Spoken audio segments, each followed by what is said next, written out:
Good day, grade 4. To begin this video lesson, let's have our opening prayer. In the name of the Father, the Son, the Holy Spirit. Amen. Dear Heavenly Father, thank you for the hundredfold blessings. Help us multiply love and respect, divide our God given talents, add happiness and ideas to others, and subtract wrongdoings and grudges in our hearts. O Mary conceived without sin, pray for us who have recourse to you. Saint Joseph, the husband of Mary, pray for us. Saint Carlo Acutis, pray for us. Saint Dominic, pray for us. Saint Francis of Assisi, pray for us. In the name of the Father, the Son, the Holy Spirit. Amen.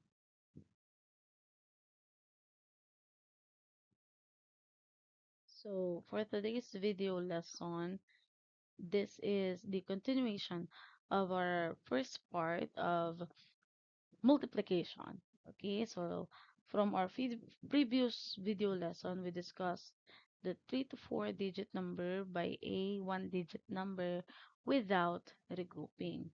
But for this video lesson, we're going to discuss the same competencies but in with regrouping. Okay, so before I start with our discussion for today,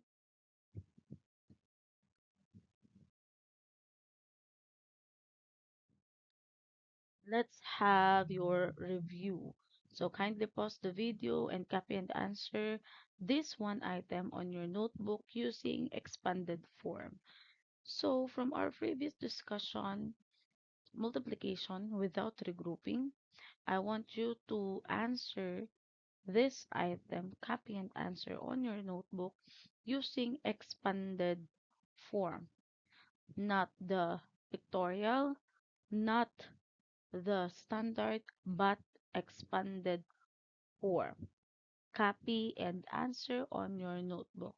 So you may pause the video now.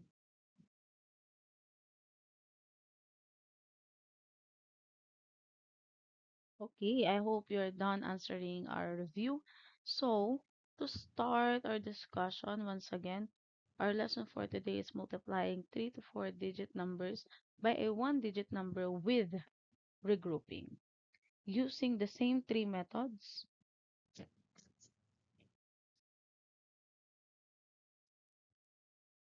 pictorial presentation, expanded form, and the standard form.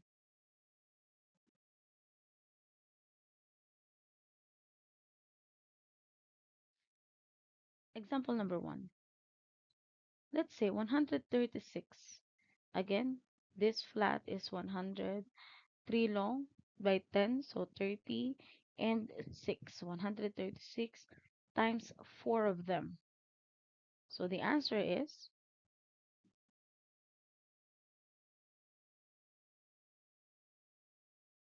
544. That is how we do the pictorial presentation. How about in expanded form? Okay, same example. How about an expanded form? 136 times 4. So what are we going to do again to express the number in expanded form? Since 136, we can cut them by 10. So 130 and the 6. So 136 times 4. Then distribute. So 100, isisingit natin dito si 4. Also same with the 30, lalagay natin si 4 sa gitna. And si 6. So we're going to put the times 4 sa tabi niya. That will look like this one. Then simply simplify all the given. So 10 times 100, 100 times 4, 30 times 4, and 6 times 4. But don't forget to include your addition. Okay? Then simplify 100 times 4, 400. 30 times 4, 120. 6 times 4 is 24. Then simply add. That is 124 120 plus 124 is 144. So 400 plus 144 is 544. Meaning to say, our pictorial presentation and this expanded form has the same answer, meaning our answer is correct. Another example for expanded form.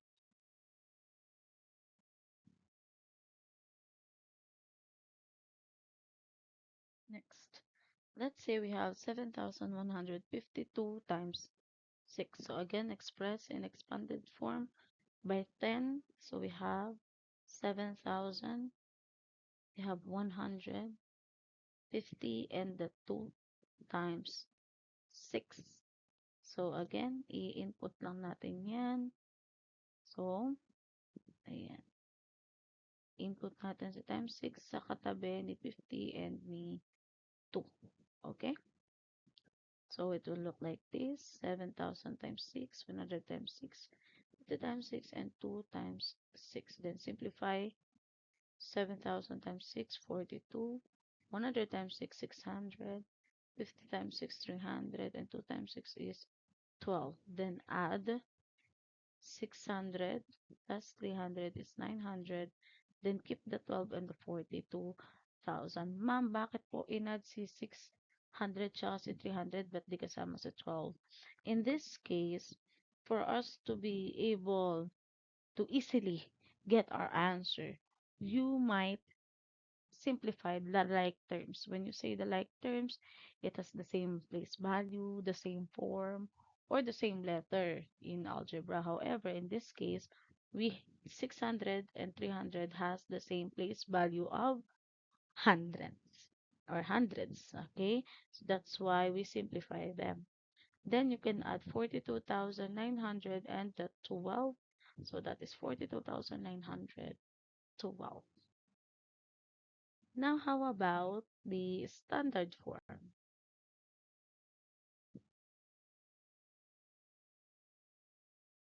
For the standard form, let's have 163 times 4. Last time, same process, up, then whole number, then second, then whole number, third, then whole number. Okay, so 6 times 4 is 24. However, since this is with regrouping, we're not going to write 2 here, but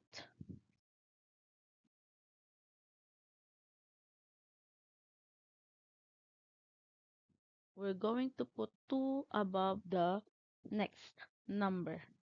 Okay? So 2 and 4, that is still 24. So proceed 3 times 4, that is 12. Now, after you multiply, you add the carry number 2. So 3 times 4 is 12 plus 2, that is 14. But again, di natin lalagay dito si 1. So, sa taas si 1. So, 1 and the 4, 14.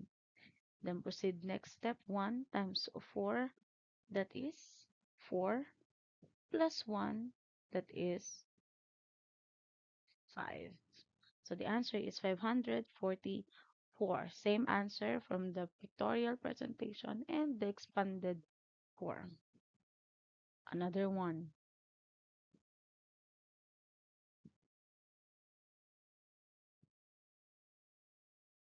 Another one. 2 times 6, so that is 12. So we already have here the 2 and the carry 1. Then 5 times 6 is 5 times 6, 30. Plus 1, that is 31. So we have here the 3 and we have here the 1. So 31. Next 1 times 6, that is 6. You have the carry, so 6 plus 3, that is 9. Then 7 times 6 is 42. Okay? Again, since we don't have carry here anymore, because 1 times 6 is 6 plus 3 is exactly 9 whole number. We don't have any carry here anymore. Okay, 7. So 6, 7 times 6, you can proceed. That is 42.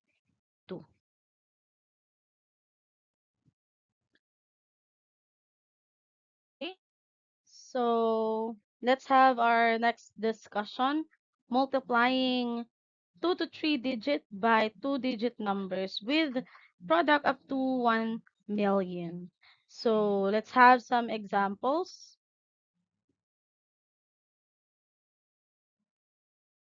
Before I proceed for the examples, what we're going to do is to multiply again 2 to 3-digit number by a 2-digit number without regrouping.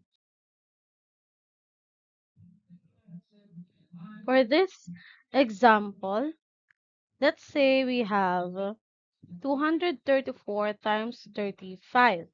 First that we're going to do is to multiply multiplicand to the first digit multiplier. So, alin ba dito si multiplicand? Alin si multiplier? Again, ang first row or first set of numbers ang ating multiplicand.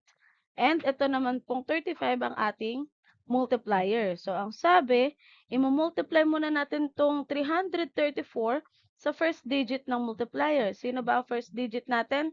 Etong si 5. So, 234 times 5 po muna. So, let's get the answer. So, 4 times 5 is 20. Since hindi natin ilalagay na 20 yan, dito sa 0, then carry 2. Okay? Next, 3 times 5. Again, 5 lang muna.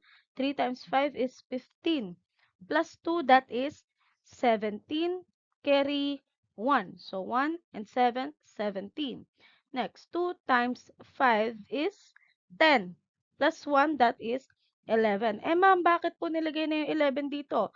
It's because wala na po tayong paglalagyan ng carry 1. So, pwede na nating pagsamahin dyan si 11. Next naman po, after na ma-multiply si multiplicand sa first digit ng multiplier, i-multiply naman po ang mga multiplicand sa second digit na multiplier, which is kay 3. So, si 234, i-multiply naman natin siya kay 3. So, let's proceed. 4 times 3, that is 12. Then, carry 1. Ma'am, bakit dyan si 12? Bakit hindi dito? Dahil po, kay multiplier na po tayo, second multiplier na tayo naka-base.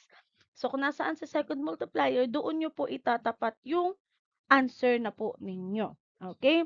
Then, carry 1, dito pa rin kay 3 dahil si 4 pa lang naman yun. So, 4 times 3 is 12. We have 2 and carry 1 dito. Next, 3 times 3 is 9.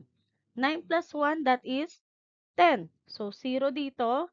Then, dito naman, sa taas nito, yung carry 1. Next, 2 times 3 is 6.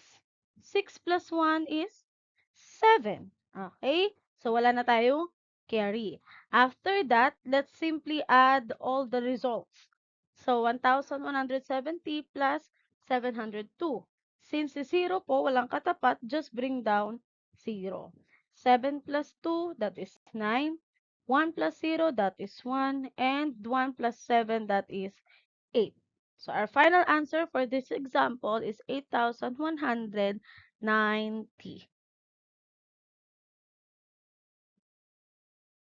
Next example tayo, 32 times 21. So 2 digit times 2 digit.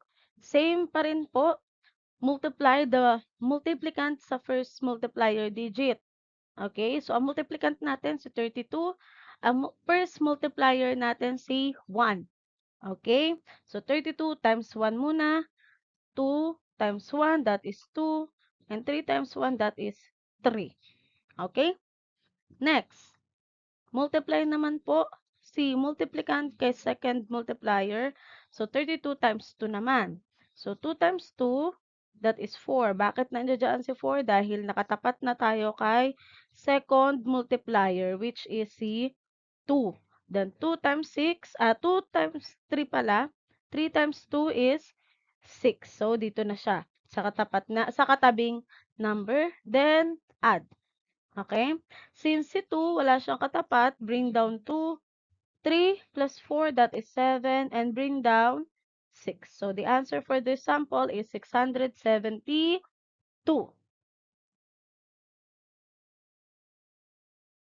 How about we do it in expanded form? Nakalagay na po. How about in expanded form? For us to be able to expand this, same process pa rin naman po, expand nyo lang muna yung number. Since this is 32 and 21, 32 to expand, we cut it by 10, so we get the 30 and the 2. For 21, same then, we cut it by 10, so we get the 20 and the 1. So it look like this. Now, same process pa rin po ang pagmumultiply, however, hindi na siya isa-isa. Isang buuhan na siya, okay? So, ang multiplicand natin is 30 plus 2 and multiplier natin is 20 plus 1. Since buo na si 30 plus 2, buo natin siya i-multiply sa first multiplier. Okay? So, 30 plus 2 times 1. That is 30 plus 2 pa rin naman. So, 30 plus 2 times 1. So, 30 plus 2 pa rin. Next, etong multiplicand, multiply sa second multiplier na 20. 30 plus 2 times 20, ilan? 30 times 20, then 2 times 20, that is 640. 30 plus 2 times 20. Okay? Kung iisa-isahin natin yan, 2 times 20 is 40. Then 30 times 20 is 600. Ma'am, bakit dito nakatapat? Because dito na tayo kay multiplier naka-base. Dapat dyan natin siya i-align. Okay? After that, we can add like terms. Ano ba yung like terms dito? We get the 30 and 40. Bakit sila like terms? Dahil parehas silang under ng tens place value. Ones, tens. Ito, ones lang. Ito, hundreds. So, like term C, 30 and so 40. So, we add the 30 and the 40. That is 70. Then, bring down 2 and bring down 600.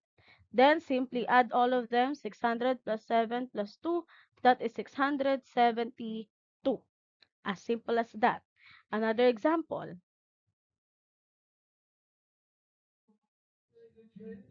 Now, let's have a little tricky one. So, we have 112 times 42. So, expand natin siya ulit by 10. So, we get the 100, the 10, and the 2. Next, for 42, we get the 40 and the 2. So, it will look like this one. So, same process pa rin po. All the multiplicand will multiply for the first multiplier. And then next, all the multiplicand will multiply to the second multiplier. So, to 100 plus 10 plus 2 times 2, that is 200 plus 20 plus 4. So, 100 times 2, 200. 10 times 2, 20. And 2 times 2 is 4. Next, all multiplicand to the second multiplier, the answer is here. So, 100 times 40, 4,000. 10 times 40, 400. And 2 times 40 is 80. Then, add like terms again. Ano ba yung may mga like terms? Si 200 at si 20. 20 and 80 both in tens. Then, 200 and 400 both in hundreds. So, we add them. We add like terms. Ayan. So, bring down 4. 20 plus 80 is 100. 200 plus 400, 600. Then bring down 4,000. Now, in this case, we still have like terms, which is the 600 and the 100. So we're going to add that like terms as well. So bring down the 4. 600 plus 100, that is 700. Then bring down the 4,000. Now, in this part, we don't see any like terms anymore, so we can add them all.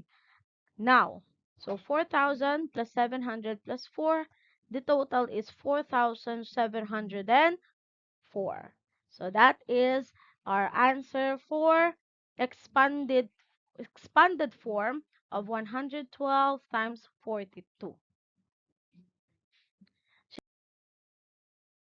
Should you have any question? If you have any question, you can just message me through my messenger account, Ma'am Anna or Ma'am Annalisa Plenius. Once I see your message, I'll reply right away. Okay? So I hope you're able to finish the video until this slide, and I'm looking forward for our next topic na matapos na before the examination. Okay? So that would be all for this video lesson. There's still another part for this topic because multiplication and division is a little longer, a little long topic. Okay? So that would be all and see you next time. Bye!